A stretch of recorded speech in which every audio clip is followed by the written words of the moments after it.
Hello दोस्तों, स्वागत है आपका आपके अपने यूट्यूब चैनल किरण लर्नर्स अकेडमी में। हम कर रहे थे रेलवे के लिए, आपके रेलवे के जो भी आने वाले एग्जाम्स हैं, चाहे वो एनटीपीसी ग्रेजुएट हो, अंडर ग्रेजुएट हो, या कोई भी आरपीएफ कांस्टेबल हो, एसआई हो, रेलवे का कोई भी एग्जाम हो, या आरआरबी जेई हो। उन सभी एग्जाम्स के लिए दोस्तों हम कर रहे हैं सीरीज, आपके लिए लेके आए हैं। उसमें आपको वो सारे क्वेश्चन सोल्व करवा रहे हैं जो लेटेस्ट क्वेश्चन जो बन सकते हैं आपके एग्जाम में। जो भी क्वेश्चन रेलवे ने 2025 में क्वेश्चन पूछे थे वो सारे कवर कर रहे हैं सीक्वेंस वाइज। अभी इस वीडियो में कवर करेंगे सेट नंबर 5 3 2025 जनरल नॉलेज। जो भी क्वेश्चन बने थे इस पेपर में, आरपीएफ कांस्टेबल में, वो सारे क्वेश्चन आपके इस वीडियो में कवर होंगे। यहाँ से आपको आइडिया होगा कि कौन सा आपके सिलेबस का पार्ट है, कहाँ आपको ज्यादा फोकस करना है, करंट फिर आपको कहाँ से क्वेश्चन पढ़ने हैं, किस टाइप के क्वेश्चन आपको पढ़ने हैं। और साथ ही साथ जीके में भी, जैसे साइंस की कितनी वेटेज है, कॉन्स्टिट्यूशन से कितने क्वेश्चन आते हैं, इस तरह से ओवरऑल आपको पता लगेगा और आपकी तैयारी अच्छी हो जाएगी और आपको एग्जाम क्रैक करने में काफी हेल्प मिलेगी। तो चलिए स्टार्ट करते हैं सेट नंबर 5।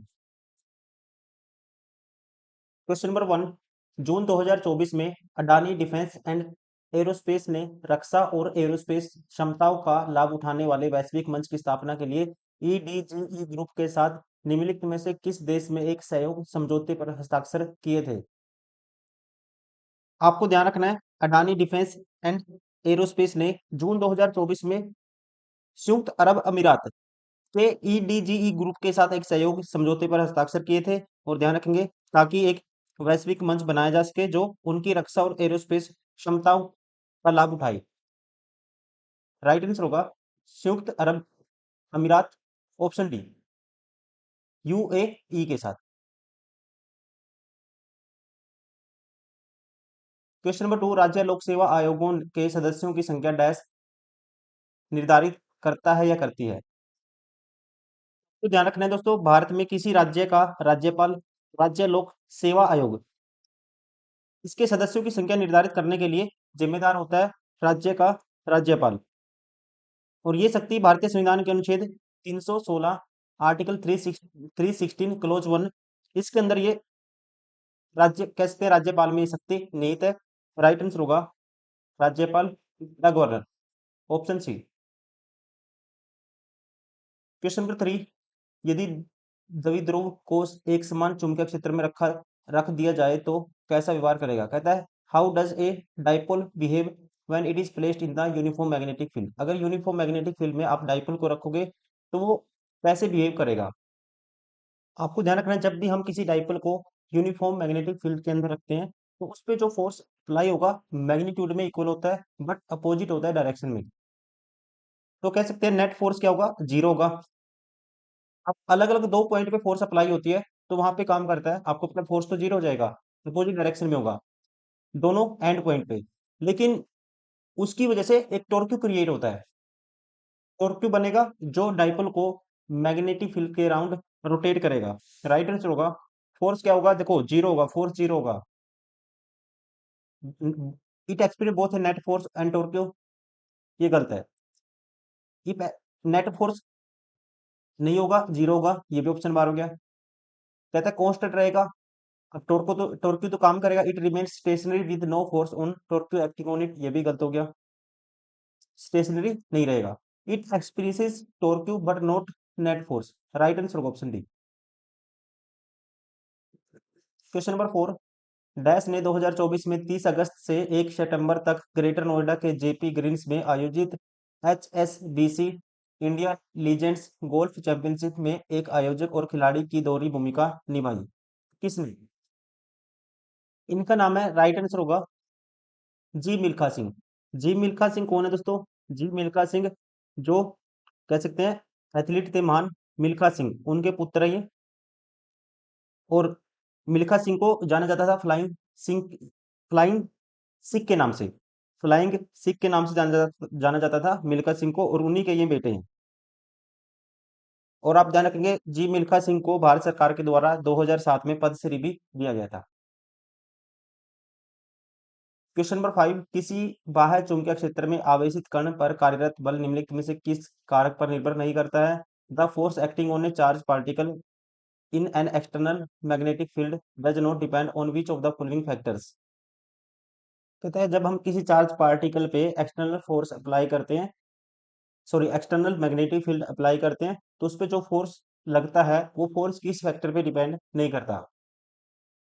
इस कंडीशन में जो फोर्स होता है ये आपको ध्यान रखना है, ये रिजल्ट होता है 12th में पढ़ते हैं हम क्यू वी बी के बराबर।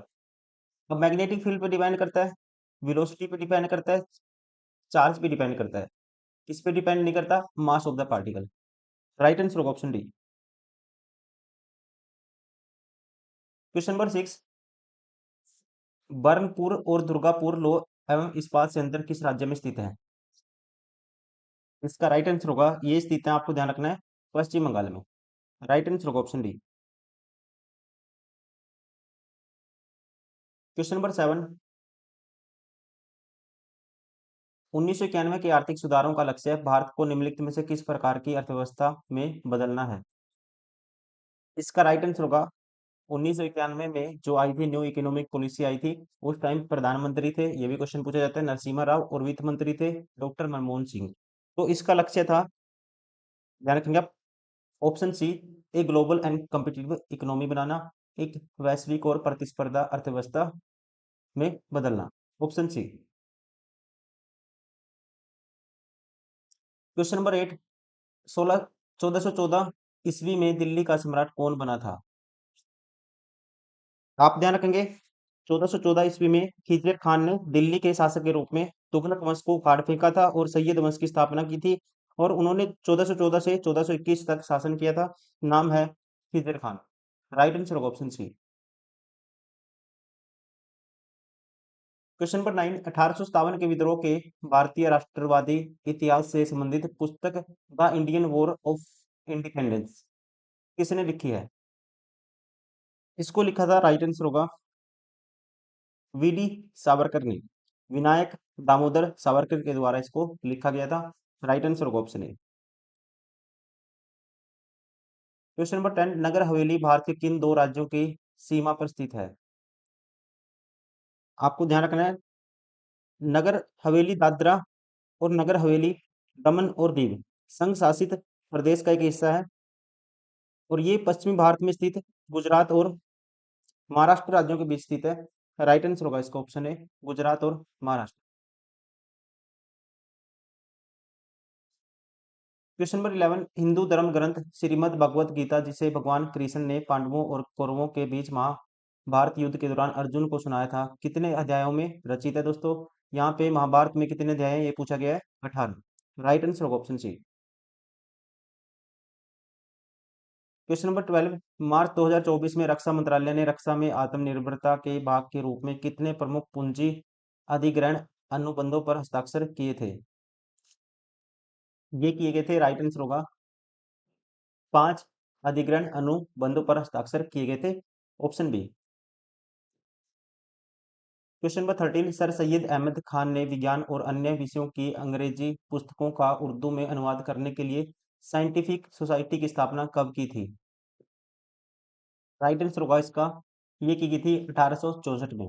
ध्यान रखेंगे, सर सैयद अहमद खान ने विज्ञान और अन्य पुस्तकों की अंग्रेजी पुस्तकों का उर्दू में अनुवाद करने के लिए साइंटिफिक सोसाइटी की स्थापना की थी 1864 में। क्वेश्चन नंबर 14, आईआईटी मद्रास ने नवंबर 2024 में दुबई में अनुसंधान और नवाचार के लिए अपना पहला अंतर्राष्ट्रीय केंद्र शुरू करने की घोषणा की। आईआईटी मद्रास ने, इस पहल का क्या महत्व है? इसका राइट आंसर होगा, इसका महत्व है, ये सहयोगात्मक अनुसंधान नवाचार के लिए मध्य पूर्व देशों में आईआईटी मद्रास के विस्तार को दर्शाता है। It marks IIT Madras expansion into the middle east for the collaborative research and innovation.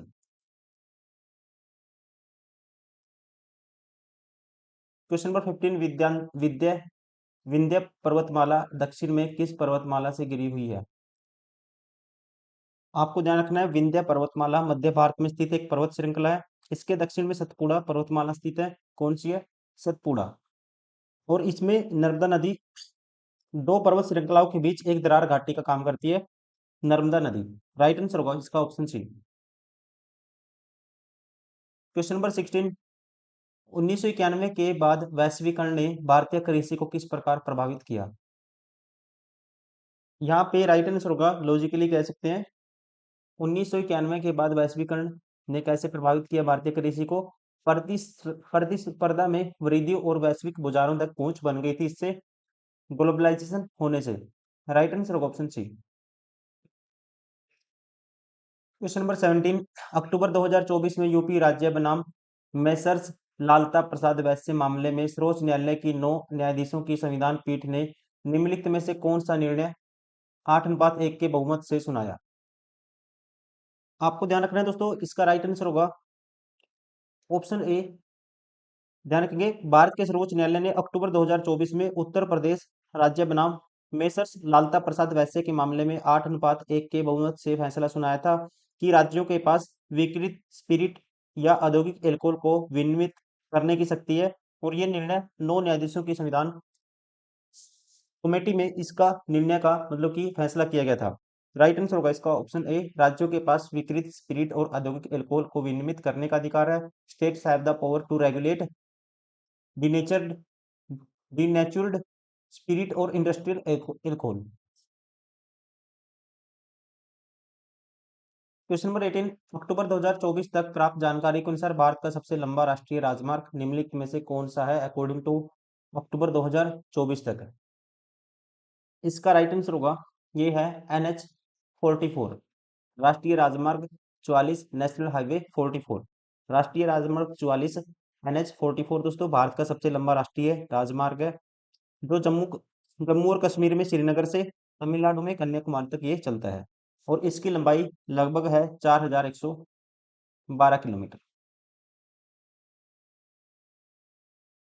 Question number 19, निम्नलिखित में से कौन सा हड़प्पा कालीन व्यावहारिक बंदरगाह अफगानिस्तान में पाया जाता है। इसका राइट आंसर होगा ये पाया जाता है ऑप्शन बी, सोर्तुगई।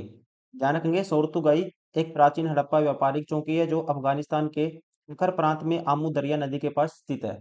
आमू दरिया नदी के पास ये अफगानिस्तान में स्थित है। राइट आंसर होगा इसका ऑप्शन बी। क्वेश्चन नंबर 20, 1858 के भारत सरकार अधिनियम के संदर्भ में निम्नलिखित में से कौन सा कथन सही है। पहला कहता है इस अधिनियम को सुशासन अधिनियम भी कहा जाता है। ये स्टेटमेंट आप ध्यान रखेंगे अपने आप में, ठीक है। इसे सुशासन अधिनियम मतलब स्वयं का शासन कह सकते हैं इसको।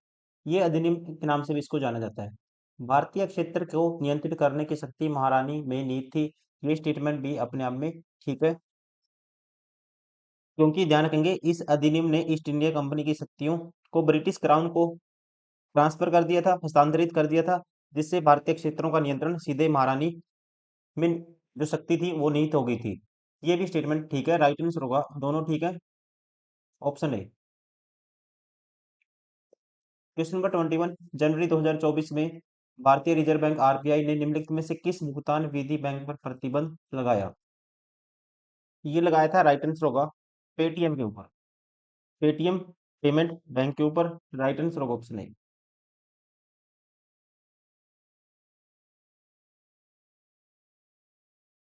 क्वेश्चन नंबर 22, निर्वाचित सदस्यों के दल बदलने से रोकने के उद्देश्य से इस संशोधन द्वारा भारतीय संविधान में दल परिवर्तन रोधी कानून पेश किया गया। यहाँ पे इसका राइट आंसर होगा, ध्यान रखेंगे आप, 1985 85 के 1985 के 52वें संशोधन अधिनियम द्वारा भारतीय संविधान में दल बदल विरोधी कानून किया गया था। और इस संशोधन द्वारा संविधान में 10वीं अनुसूची जोड़ी गई थी। राइट आंसर होगा ये था 52वां 52th संविधान संशोधन, ऑप्शन बी। कब हुआ था, 1985 में। और कौन सी अनुसूची जोड़ी गई थी, 10th शेड्यूल। क्वेश्चन नंबर 23, 71वें संशोधन अधिनियम द्वारा भारतीय संविधान की 8वीं अनुसूची में निम्नलिखित में से कौन सी भाषाएं जोड़ी गई। आपको ध्यान रखना है 1992 के 71वें संशोधन अधिनियम द्वारा, 71वां संशोधन अधिनियम कब हुआ था, याद रखना आपको, 1992 में। भारतीय संविधान की 8वीं अनुसूची में 3 भाषाएं जोड़ी गई थी, जिनका नाम है कोंकणी, मणिपुरी और नेपाली। राइट आंसर होगा ऑप्शन डी। क्वेश्चन नंबर 24, निम्नलिखित में से कौन सी स्वतंत्रता अनुच्छेद 19 के अंतर्गत स्वतंत्रता का अधिकार का भाग नहीं है।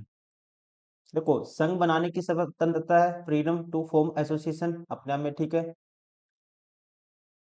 शांतिपूर्ण तरीके से एकत्र होने की स्वतंत्रता, आवागमन की स्वतंत्रता, फ्रीडम टू मूव फ्रीली। लेकिन अंतःकरण की स्वतंत्रता दोस्तों ये नहीं है, ये गलत है। फ्रीडम ऑफ कॉन्शियंस ये गलत है, राइट आंसर होगा ऑप्शन बी।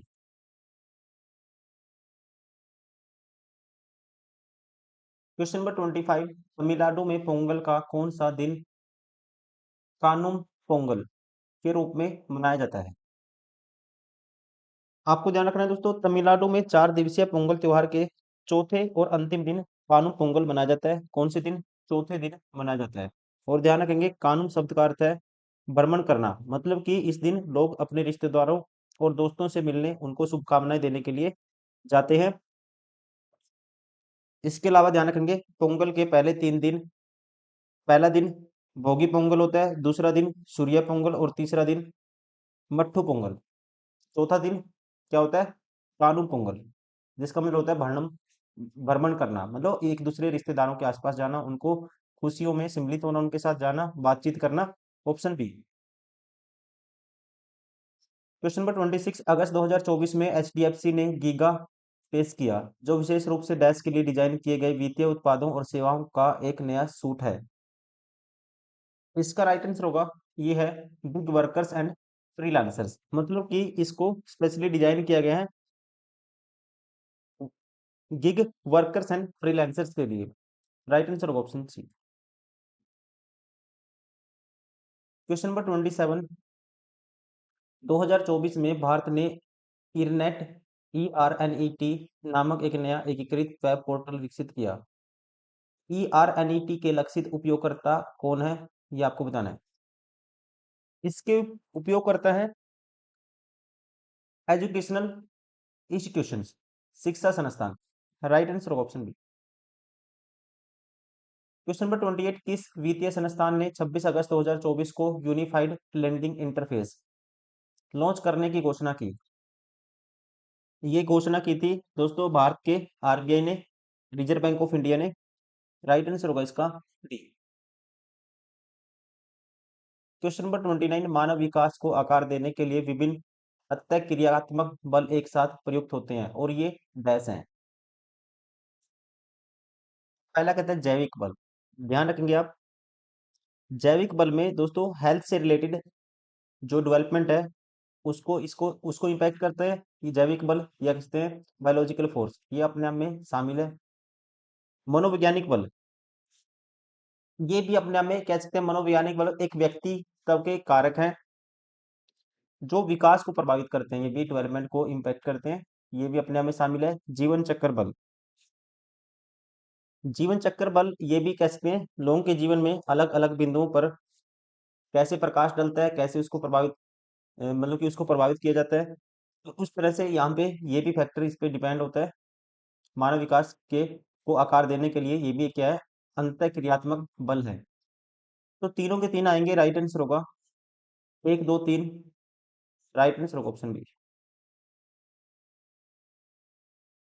क्वेश्चन नंबर 30, 1947 में भारत की जीडीपी में किस क्षेत्र का सर्वाधिक सर्वाधिक योगदान था? आसान क्वेश्चन है। 1947 में दोस्तों प्राथमिक क्षेत्र का था, कृषि का। राइट आंसर होगा ऑप्शन बी।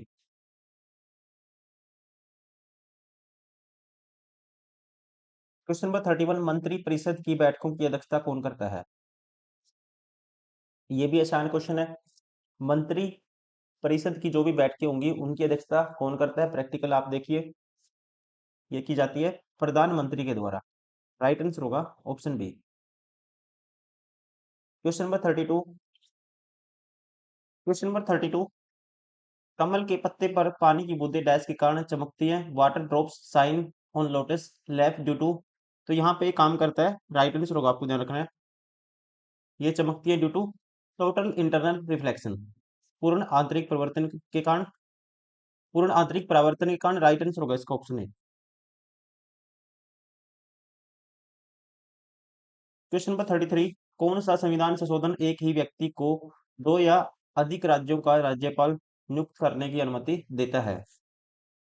राइट आंसर होगा, ये था 7वां संविधान संशोधन अधिनियम, जो हुआ था 1956 में, 1956 में। राइट आंसर होगा ऑप्शन ए।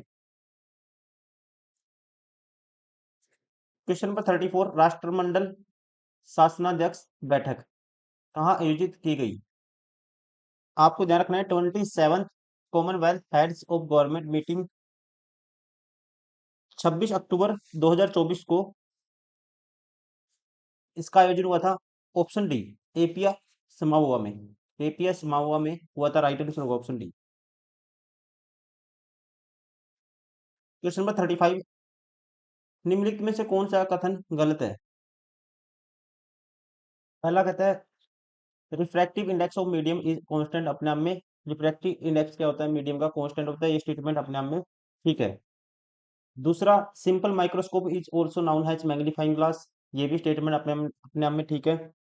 तीसरा कहता है a ray of light passing through the optical centre of a lens after refraction from convex lens will emerge parallel to the principal axis, ये स्टेटमेंट दोस्तों क्या है? गलत है। ध्यान रखेंगे, a ray of light passing through the optical centre of a convex lens goes straight without any deviation, straight जाएगी, सीधा जाएगी विदाउट एनी डेविएशन, तो ये स्टेटमेंट गलत है।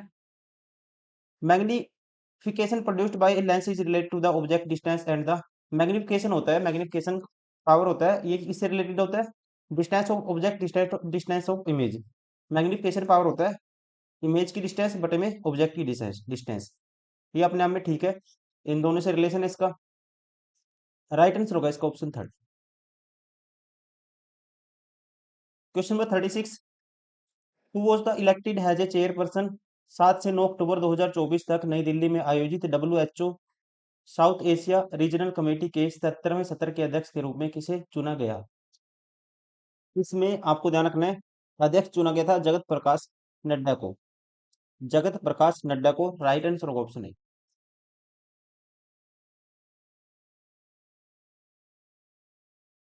क्वेश्चन नंबर 37, विद्युत कई मायनों से में आधुनिक जीवन शैली का अभिन्न अंग है। विद्युत धारा के मापन के लिए किस एसआई यूनिट का यूज किया जाता है? विद्युत धारा मतलब कि दोस्तों इसने पूछा है इलेक्ट्रिक करंट किस में मापते हैं? इलेक्ट्रिक करंट की जो एसआई यूनिट होती है ये होती है एम्पियर। राइट आंसर होगा ऑप्शन है। कूलम्ब चार्ज की यूनिट होती है, टेस्ला मैग्नेटिक फील्ड की, और वोल्ट वोल्टेज की यूनिट होती है। क्वेश्चन नंबर 38, 2022 के लिए भारत के एचडीआई मूल्य ने देश को 193 देशों और राज्य क्षेत्रों में से 134वें स्थान पर रखते हुए डैश मानव विकास श्रेणी में रखा है। ये रखा है, राइट आंसर होगा इसका मध्यम श्रेणी में। मध्यम श्रेणी, लेकिन 2025 का आप याद रखोगे ह्यूमन डेवलपमेंट इंडेक्स, मानव विकास सूचकांक, 2025 में जो टॉप नंबर पे है, पहले नंबर पे आइसलैंड है, ये आपको ध्यान रखना है। इंडिया की रैंक इसमें 130वें नंबर पे है, और एक एशिया देश हो रहा है इंडिया के साथ, बांग्लादेश की रैंक भी क्या है? 130 है। इंडिया और बांग्लादेश की रैंक दोनों की क्या है? 130 रैंक है, ये आपको ध्यान रखना है।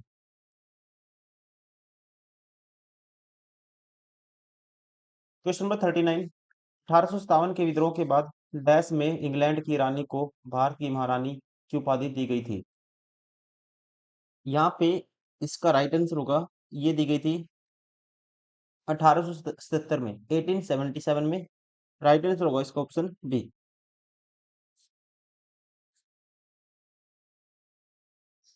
क्वेश्चन नंबर 40, किस संवैधानिक संशोधन द्वारा भारत में वस्तु एवं सेवा कर जीएसटी की शुरुआत हुई? जीएसटी लागू हुआ था अकॉर्डिंग टू 101वां संविधान संशोधन अधिनियम था, ये 2016 में हुआ था। 2016 में। और लागू कब से हुआ था? 1 जुलाई 2017 से जीएसटी लागू हुआ था। 1 जुलाई 2017 से जीएसटी लागू हुआ था। राइट आंसर होगा option D. Question number 41, Namchik Namphuk कोयला क्षेत्र निम्नलिखित में से किस राज्य में स्थित है? आपको ध्यान रखना है, नामचिक नामफुक कोयला क्षेत्र है अरुणाचल प्रदेश में। Option A. क्वेश्चन नंबर 42, निम्नलिखित में से कौन सा भारत सरकार अधिनियम 1858 का एक प्रावधान नहीं है? कौन सा भारत सरकार अधिनियम? आपको ध्यान रखना है दोस्तों, 1858 के भारत सरकार अधिनियम ने नियंत्रण बोर्ड और निदेशक मंडल को समाप्त कर दिया था। कंपनी की सशस्त्र सेना को क्राउन को हस्तांतरित कर दिया गया था और भारत के गवर्नर जनरल का पदनाम बदलकर भारत का वॉइसरॉय कर दिया गया था। गवर्नर जनरल से क्या कर दिया गया था? भारत का वॉइसरॉय। और ध्यान रखेंगे, विधि सदस्य को गवर्नर जनरल की कार्यकारी परिषद का पूर्ण सदस्य बनाने का प्रावधान 1833 के चार्टर अधिनियम का हिस्सा था, न कि 1858 के भारत सरकार अधिनियम का। ये ऑप्शन गलत है। Right answer option D.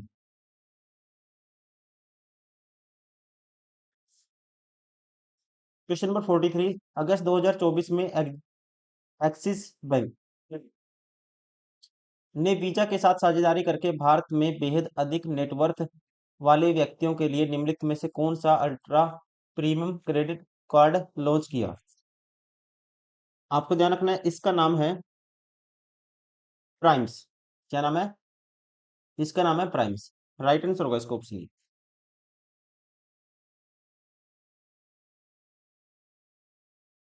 Question number 44, Kosi किस नदी की सहायक नदी है? आपको ध्यान रखना है दोस्तों, कोसी नदी को अक्सर बिहार का शोक कहा जाता है, क्योंकि ये इस क्षेत्र में विनाशकारी बाढ़ लेके आती है। और कोसी नदी गंगा नदी की एक प्रमुख सहायक नदी है, और ये एक नदी है दोस्तों जो चीन, नेपाल और भारत से होकर बहती है। राइट आंसर होगा ऑप्शन सी, गंगा नदी की। क्वेश्चन नंबर 45, भारत के सबसे ऊंचे बांधों में से एक टेरी बांध निम्नलिखित में से किस राज्य में स्थित है? टेरी बांध आता है उत्तराखंड में। राइट आंसर होगा ऑप्शन बी।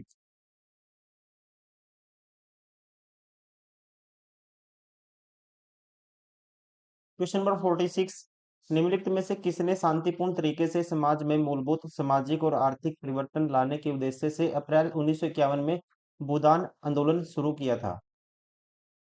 आपको ध्यान रखना है, भूदान आंदोलन की शुरुआत आचार्य विनोबा भावे इन्होंने की थी 1951 में, 1951 में। राइट आंसर होगा, नाम है आचार्य Vinoba Bhave, option C. Question number 47, अरब सागर में लक्षद्वीप द्वीप समूह में कौन सा द्वीप सबसे बड़ा है? राइट आंसर होगा, सबसे बड़ा है मिनिकोय। मिनिकोय सबसे बड़ा है, आपको ध्यान रखना है। राइट आंसर होगा ऑप्शन डी।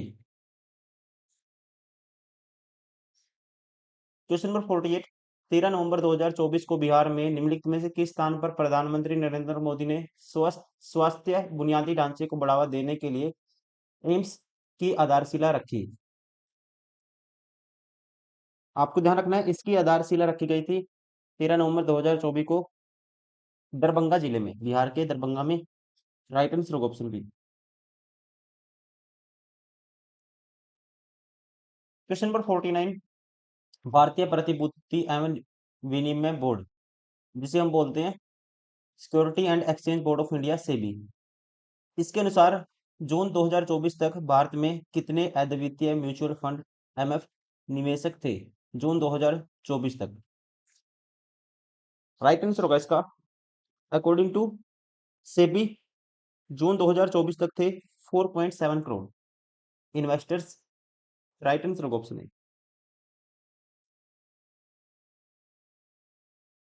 क्वेश्चन नंबर 50, 13वीं से 17वीं शताब्दी के मध्य के धार्मिक संत कवि ज्ञानेश्वर, नामदेव, एकनाथ और तुकाराम किस भारतीय राज्य से संबंधित थे? आपको ध्यान रखना है, ज्ञानेश्वर, नामदेव और एकनाथ और तुकाराम 13वीं से 17वीं शताब्दी के मध्य के प्रमुख संत कवि थे, जो महाराष्ट्र के भक्ति आंदोलन से जुड़े हुए थे।